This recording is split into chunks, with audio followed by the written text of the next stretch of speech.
కానీ ఎప్పటికీ తలుచుకుంటూ ఉంటాం బాబుమోహన్ గారు, మీ అబ్బాయిని మీరు కోల్పోయిన సందర్భం మాత్రం అది గుర్తు చేయకండి మేడం. ఎందుకంటే అది అంతమందిని నవ్వించిన మీరు, అంతమంది కోసం మీరు ముందుకొచ్చి ప్రజాసేవ చేయాలి ఏదో అని, ఒక విధంగా చూస్తే అది విధి అనుకోవాలా, దేవుడు అనుకోవాలా? విధే కదండి, విధే కాదండి. ఎందుకంటే కొందరు యాక్సిడెంట్లో కూడా కొందరు విచ్చలవిడి స్పీడ్తో పోయో, లేకపోతే ఏదో ఫ్రెండ్స్తో రకరకాల వ్యసనాలతో అట్లా యాక్సిడెంట్ చేసుకొని పోతే మనం బాధపడాల్సిన అవసరం లేదండి. వాడు మెడ్రాస్లో చదువుకున్నాడు, వాడు కాలేజీకి వాడుకున్న బైక్, ఆ బైక్ వాడికి ఇష్టం, దాని హ్యాండిల్ ఇట్లుంటుంది, ఇట్లా తిప్పటం, ఇట్లా కాదండి. అది వాళ్ళ తమ్ముడు కొనిచ్చాడు వీనికి గిఫ్ట్, కొత్తగా వచ్చినప్పుడు అది వేసుకొని వస్తున్నాడు ఇంటికి. అక్కడ పాత ఇంటి దగ్గర కొత్తగా షిఫ్ట్ అయినాం మేము ఫిలిం నగర్, ఇక్కడికి తెచ్చుకుంటున్నాడు. అది కూడా ఒక 6 months తర్వాత వాళ్ళ ఫ్రెండ్స్ పంపిస్తే అది రైల్వే స్టేషన్లో ఉంది, అది నుంచి తెచ్చుకుంటున్నాడు వాడు. కరెక్ట్గా బాలకృష్ణ గారి ఇంటి ముందండి, అక్కడ చెట్లకు నీళ్ళు పోస్తారు తెల్లవారుజామున. నీళ్లు పోసే అమ్మాయి ఒకటి రైమని ఉరికిందట కరెక్ట్గా. అప్పుడు అంటే వీడు బ్రేక్ వేయకపోతే ఆ అమ్మాయికి కొట్టేవాడు, వీడు సడన్ బ్రేక్ వేసి ఇట్లా తిప్పాడు హ్యాండిల్. తిప్పగానే అది స్లిప్ అయింది, ఇట్లా తల కొట్టుకుంది. డివైడర్ ఉంది ఇక్కడ పక్కన, డివైడర్ లేకపోతే ఏం కాదు చెప్తుంటేనే. కనుక ఒక అమ్మాయిని రక్షించబోయి వీడిపోయాడు. మళ్ళీ ఇక్కడ కూడా పరోపకారమే.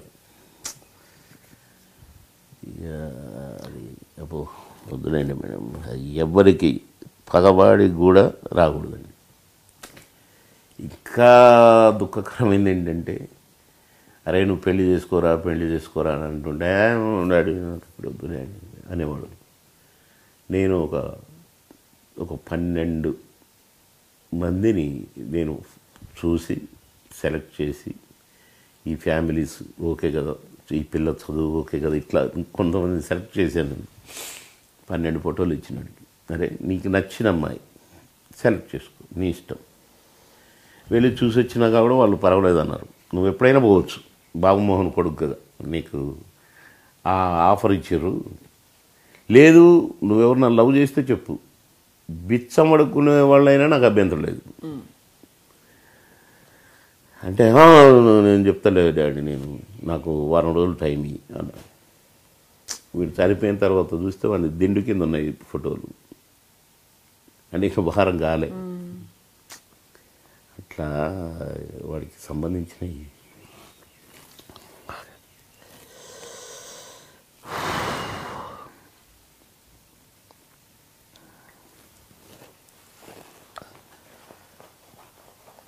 గుర్తొస్తేనే ప్రాబ్లం మేడం.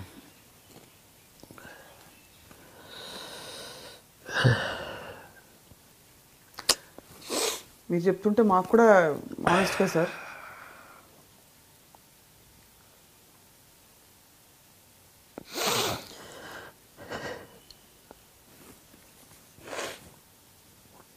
వాడి గురించే ఇప్పుడు కృష్ణ పుష్కరాలకు వాడికి ఏదైనా ఆత్మశాంతికి చేయించొద్దామని ప్రయాణం మేడం. ఇప్పుడు మీ గురించి ఆగాను.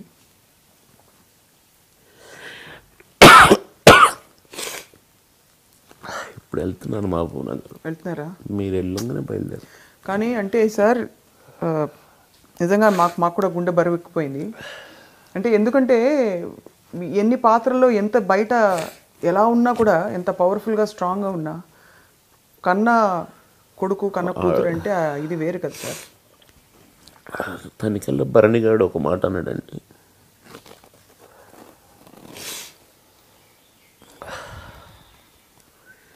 అమ్మ చనిపోయినా, నాన్న చనిపోయినా, అక్క చనిపోయినా, చెల్లి చనిపోయినా కొన్ని రోజులు ఏడుస్తామంట. మన పనుల్లో మన డ్యూటీల్లో పడి గ్రాడ్యువల్గా మర్చిపోతుంటా ఆటోమేటిక్. 1 year వరకు, ఒక 6 months, ఒక ట్రెండ్, 6 months తర్వాత ఒక ట్రెండ్, 1 ఇయర్ తర్వాత ఒక ట్రెండ్, రాను రాను మర్చిపోతూ ఉంటా. ఏదైనా అకేషన్లో గుర్తొస్తే తప్ప జనరల్గా గుర్తు చేసుకునే ఇది కూడా ఉండదు. ఇక మరి బిజీ లైఫ్ అయితే అసలు ఉండదండి. కన్న కొడుకు చనిపోతే, కన్న కొడుకు మళ్ళా కూతురు కాదండి, మనం బూడిదైపోయేంత వరకు, ఈ కట్టె కాలేంత వరకు మన గుండె కాలుతూనే ఉంటుందంట. భరణ చెప్పిండండి, ఒక బుక్లో ఎక్కడో చదివిండంట. అది ఆ దుఃఖం అది పోదంట. అది ఎగ్జాంపుల్గా నేను ఇప్పుడు చూస్తూనే ఉన్నాను. ఆ పేరు ఎత్తితే ఇక ఆగదండి, పోతూనే ఉంటాయి నీళ్ళు. అందుకని మ్యాక్సిమం క్షమించాలి సార్, మిమ్మల్ని మళ్ళీ బాధ పెట్టడం ఇది కాదు. కానీ ఈ మధ్య కూడా మళ్ళీ తెరపైకి వచ్చాయి మనకి రోడ్ సేఫ్టీ, రోడ్ యాక్సిడెంట్లు మనం చూస్తున్నాం. ఇక్కడున్న రమ్య అనే చిన్న పాప మనం చూశారు కదా.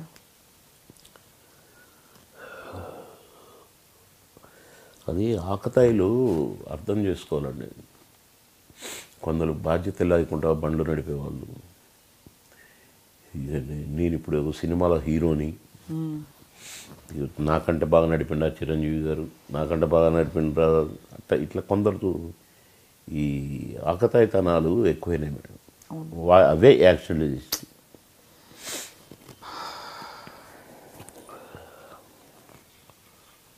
మొన్న నేను కారులో వస్తున్నాను, ఒక బైక్ వాడు, మనం ఇది మెయిన్ రోడ్ అండి, వాడు ఇటు నుంచి వచ్చాడు, సర్ర వచ్చి ఇటు వెళ్ళిపోయాడు. ఒక సెకండ్ అయితే ఏదైనా అయినొచ్చు, అంతే కదండి. మేమన్నా గుద్దేవాళ్ళము, ఇటు నుంచి ఏదైనా వెహికల్ వచ్చి ఉంటే బాధ్యత రహితమే కదండి. వాళ్ళ ప్రాణాల పట్ల లేదు, సొసైటీ పట్ల అసలు లేదు. నేను పోతే నాకేంటి, ఎవడో పోతే నాకేంటి, అదొకటి. లేకపోతే నా దాకా రాదు, నాకేం కాదు, నేనేంటి అనే ఒక ఇది.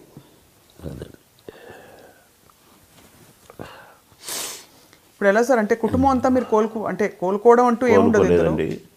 ఈ మనవరాలు వచ్చింది ఒక ఆమె. మేము ఎప్పుడు మా రూమ్లో లైట్స్ ఉండేవి కావాలి, లైట్స్ ఆఫ్ చేసి ఉండేవి. ఈ మధ్య మనవరాలు వచ్చిన కొంచెం ఆమె కోసమని లైట్లు వేయటం, తలుపులు తీయటం, అట్లా ఇప్పుడు అన్ని రూములు తలుపులు తెరుచుకున్నాయి.